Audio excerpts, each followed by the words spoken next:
It's your girl Jimmy Fly, and it's January 1st, 2015, and I want to say Happy New Year's! Y'all always asking me to vlog, and I figure what better way to start off the year on my YouTube channel, and to show you guys how much I appreciate all the subscriptions, all the love, all the support, all the views, all the comments, all the messages, all the everything. What better way to show you guys I appreciate that than to do a vlog. So I've been getting a lot of requests on different vlogs. So I guess what this vlog is gonna be is just like a compilation vlog of all the different questions and comments and topics that you guys asked me to do. I hope this video don't be too long. When I edit it, I'm gonna try to make everything go fast, so then you guys will not get bored and still be able to enjoy it without it being too long and drawn out. Well, let me start by saying that I'm here and I'm ready. I got my Bessie Johnson flask. If you know me, you know I love me some motherfucking Bessie Johnson. Like, yes, this is Bessie. This is Bessie. This is Bessie. This is Bessie. This is my new Bessie. I pulled it out for the countdown last night. I got Bessie Johnson, a Black and Mild, and 2 blunts, and I'm ready to go with. So yeah. One of the many questions that I always get when it concerns me doing vlogs is, Jimmy, can you do a tattoo vlog? Can you do a vlog about your tattoos? And I always consider it, but then I'm like, fuck, I got so many tattoos. Like, I really don't want to go through every tattoo that I have, and then I have tattoos in different spots on my body. I don't want to be having to show y'all. So I figured out what I would do is I would talk about specific tattoos that I love, and or that just have a significant meaning in my life. So let's start off by my first tattoo. People always want to know, what was your first tattoo? My first professional tattoo was on my neck. It says Gemini. That was my first tattoo ever. I got it when I was 16. My mom was out of the country in Jamaica. I used to be hustling and shit, getting money. So I went to the tattoo parlor. The artist there, he knew me because it was in the Oakland Park flea market, and I used to work in the flea market for one of the vendors. I used to sell clothes for him, so they was used to seeing my face, and they had pierced my tongue for me at 15. So I came in, I was like, I'll pay a little extra. I want to get a tattoo. So I got, when my mom came back from Jamaica and she seen the tattoo, she tried to box it off my neck. If you a Jamaican, or if you got Jamaicans in your family, you know what the fuck a box is. And for the Americans that don't know, it's a backhand slap. Like, she tried to box the tattoo off my fucking throat like 4 or 5 times. And then when she realized that it wasn't coming off, then she just gave me a long ass speech about make that my last one and don't ever do it again, and I don't want to fuck up my body. I used to model when I was younger. If you see some of these pictures behind me, those like 10, 11 years back. I know I kind of look the same with everything, young and everything. Anyway, but yeah, I used to model. So my mom used to always be like, you should keep your skin nice and pretty and whatever. But at the same time, that girl who you see right there, that was me, but it really wasn't me. Like, who you see now is who I am. Like, and I know I get a lot of hate, a lot of backlash on my YouTube videos and comments. I see people always talking shit like, oh, and you got all them tattoos and them piercings and you fucking up yourself and you're not beautiful and this, that, and you trying to hide behind something. I'm gonna be honest, actually I'm not. When I was younger growing up and I used to look like her, no tattoos, no piercing, regular, all my natural black long hair down to the middle of my back and shit, I wasn't comfortable. I wasn't comfortable in my skin. I felt like I wasn't showing the world who I really was. This now, how you see me today, is really me, the old me turned inside out, if that makes sense. But yeah, so that was my first tattoo. One of my small tattoos, you know how some people go like, you ain't planning to get a tattoo, but you woke up that day and was like, I'm gonna go get a tattoo. One of my small, minute tattoos that I just woke up one day and went and got was this right here. It's a rat with a body shaped like a heart.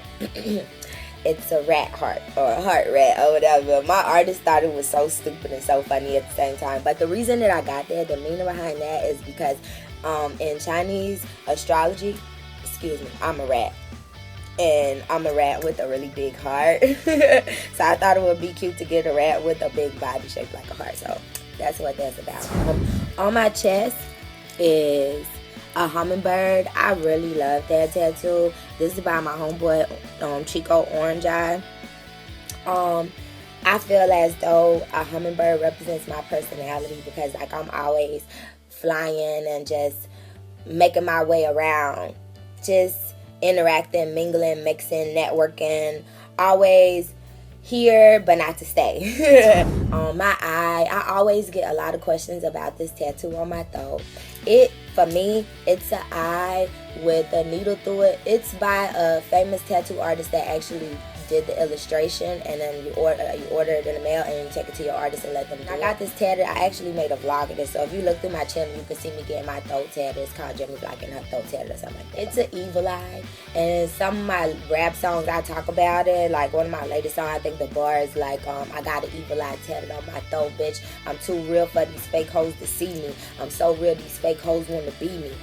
An evil eye, if you know anything about gypsy or just like old spiritual beliefs and things like that, magic work, an evil eye is something that you wear to keep the haters' eyes off of you, to stop the envy that one may send you through eye contact and shit like that. So a lot of people wear evil eye bracelets, evil eye necklace, evil eye rings.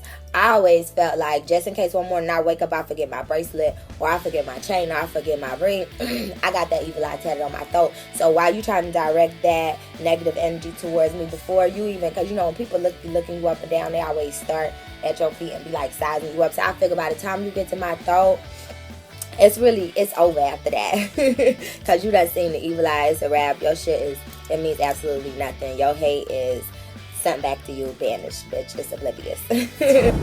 Another one of my pieces that I really like is this piece on my arm. It's a clock. It's a replica of a Salvador Dali piece of artwork. If you're not familiar with Salvador Dali, you should go check him out. He's an artist. A really crazy artist. Like a lot of his paintings and drawings had like melting clocks. They had elephants and giraffes like walking on the moon. It had a lot of gay men, and it was a lot of crazy shit. I'm a really big Salvador Dali fan. When I went to college and took art appreciation, he actually became one of my favorite artists. I have a book that I can show you guys, but I don't feel like getting up out of the bed to walk over there to go get it. And speaking of being lazy, I want to find my joint up, so give me 1 second.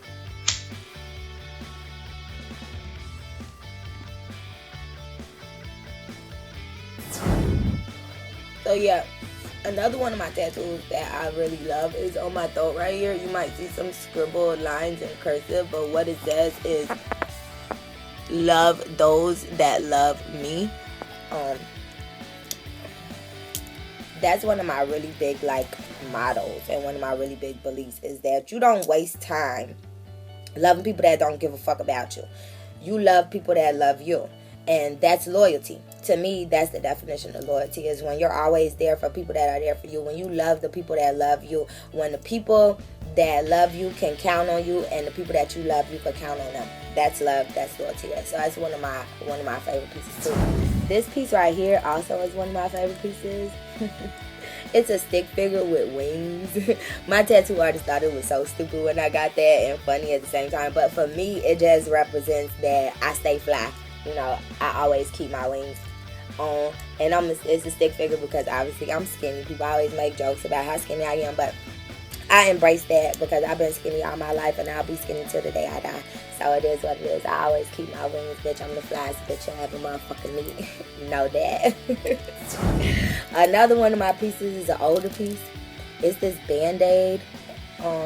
It's like a Band-Aid on my wrist with blood leaking out. That represents a time that I went through at a really young age as a teenager, when I used to be really depressed and really suicidal. And it just represents in my mind that there is not a cut too deep that you can't heal. You know, you go through things in life that you think scar you and fuck you up, but at the same time, it's just a stepping stone, a learning lesson to know next time when you encounter a situation like that, or so you just bandage that shit up and keep a motherfucker moving. Even if the blood's dripping out, you just tap that shit, you wipe it off, and you keep a motherfucker going, bitch. Yeah. Another one of my favorite pieces is this Albert Einstein quote that I have on the inside of my arm. It says, "Learn from yesterday, live for today, hope for tomorrow." That's really big for me in my life. Let's see. Oh, this one right here. I don't know if you guys could. Shit. Hold on. On my arm, the writing right there. My watch is in the way, but it says, "You'll never lose a man chasing money." And that's some real shit. Bitches like to get sidetracked by relationships, by love, by all of that. And love is a good thing, don't get me wrong, but at the same time, love is a 4-letter word, just like fuck. And love can fuck your life up. You'll never lose a man chasing money. Stay focused, stay on your grind. If a nigga is getting you sidetracked, if love is taking your focus off of your dreams and your goals, push that shit to the side. Chase that motherfucking money. A nigga, he gonna come later. So yeah, that's really important to me. That's something my mama instilled in me a long time ago, but that's an old saying that go way back. I ain't gonna say that my mama made it up, but yep, that's it. A lot of more of my favorite pieces. A lot of more. I'm so country, it just fucked up. Anyway, I'm still awake from last night from the countdown, so yeah. Is a lot of my anime pieces. Chico Orange Eye did these pieces, and they're just a whole bunch of anime girls. I love to get anime stuff. What differentiates these girls on my body from what other girls may get when they get their anime is all my girls have something going on with their right eye. You see how she got 100 under her right eye? This girl, she doesn't have a right eye. This girl also is missing her right eye. Anyway, all the girls on me, something is wrong with their right eye, because I was born blind in my right eye. This is something that a lot of people don't know about me. If you don't know me, then you probably don't know that. But my mom had a difficult pregnancy, and I was actually in my mom's stomach for 10 months, and I was actually in there for 6 weeks with no water. Her water had broke, and they told her that she peed on herself to go home, that she wasn't in labor. And so during that time of no water, I had lack of oxygen, and the umbilical cord was wrapped around my throat. So I came out when my mom, they had to cut me out. My mom had to get an emergency C-section, but I'm blind in my right eye. I can see pretty good, for things that I need to see. I get by. I do have some glasses. I rarely wear them, but they help me to see better. But yes, I am blind in my right eye. So all my tattoos with girls' faces, their eyes are always fucked up.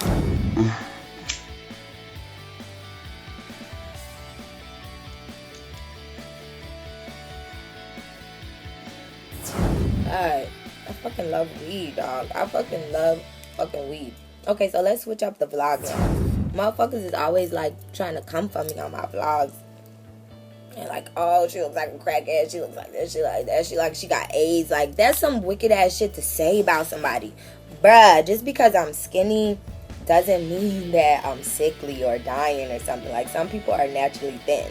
There was a time when I used to do YouTube videos when I used to be really small. I was strung out on drugs. And it wasn't something that I wasn't comfortable with, because obviously if I'm doing something, me personally, I'm not ashamed of it. But I was strung out on prescription pills for a really long time. For like a really long time. Years on years. But I had actually got clean in 2013, around July, August time, and I've been clean ever since. So If you look at some of my older videos and you feel like I might have looked funny to you, or I might have looked a certain type of way, and now my skin is glowing, or I look a little bit better or whatever, and you feeling like, oh, Jimmy getting that YouTube money. I mean, I am getting that YouTube money, but it ain't really got nothing to do with that. It ain't got nothing to do with iTunes money. It ain't got nothing to do with none of that. It has to do with the fact that I got clean off of heroin. I was not, for those who want to be nosy, I was not crushing down pills and snorting them. I was not melting down pills and shooting them up. I was strictly popping them, but that's still an addiction. I was still strung out, and it was a good time and a bad time in my life, because, you know, obviously when you're on drugs and you think you're throwing it up, you turning up, you partying, whatever, it's fun.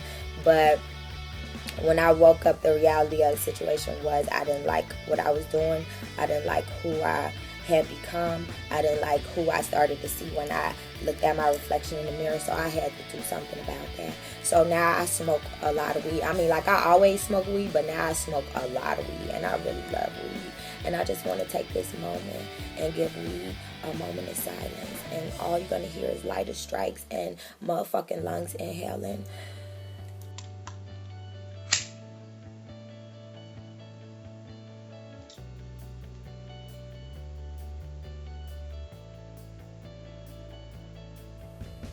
Motherfucker, I really love weed.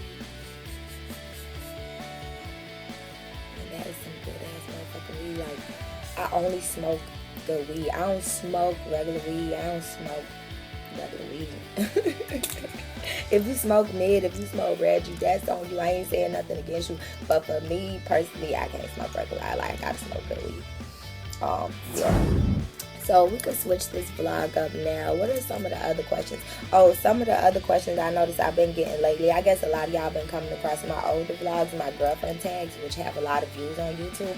And y'all are asking me, am I still with my girlfriend?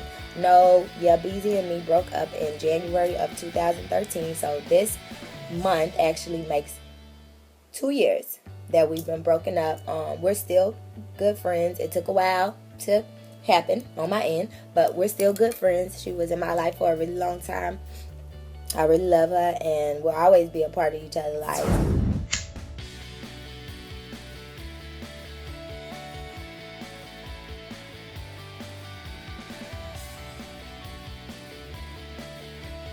Y'all be asking me, how do I stay so positive in the face of adversity, as far as like just love dilemmas and life dilemmas? And from listening to my poetry and my music, I guess y'all have this idea of me encountering so many bad things in my life, which I have encountered a lot of trials and tribulations, but I feel like everybody does and everybody has. And to answer the question that you guys asked, like, how do I stay focused and stay positive? I feel like life goes on. That's one. Life goes fucking on. It doesn't matter what happens in your fucking life. It gets better. Trouble don't last always. Like, that is not just a fucking church song, dog. That is some real life shit. It doesn't matter what is going on. It's gonna get better. And it doesn't matter what's going on. It could always be worse. Think about the homeless people out here. Think about sickly people out here. Think about when you riding in your hoopty and you like, oh, life is so bad, I wish I had a better car. Think about the bitches that's catching the bus. Think about like sick kids that's in orphanage that don't have parents. It's like, it could be so much worse than what it is. And while it could be so much worse, it could always get better, because you could stay focused, you could stay motivated, you could stay determined, you could set a plan and follow dreams and meet goals and accomplish them. So always know that. And I feel like that's a good place to end this vlog. I want to say Happy New Year's. Thanks for all the love, all the support, all the requests on the beat jacks, all the subscriptions, all the views, all the everything. You guys are the best. I really feel like I'm at the doorway to where I want to be, and it's only a motherfucking matter of time before I get there. And I just want to say thank you guys for carrying me along the way, because it was some times when I felt like I wasn't gonna make it, and getting on YouTube really helped me keep going. So Happy New Year's, bitches. I love y'all. Yes, I almost motherfucking forgot. I just dropped a brand new mixtape on Christmas. If your ass don't got it, you need to go motherfucking get it. The link to get the mixtape is in the description box below. The mixtape is called They've Been Asking For It, because y'all was asking for it for a long time. So go get it. Go bop your head. Go turn it on to your mama, your auntie, your daddy, your cousin, your sister, your brother. your homegirl and your homeboy. Share it on your Twitter, your Instagram, your YouTube, your Facebook. Let a bitch know. Jimmy Black, she coming. She coming.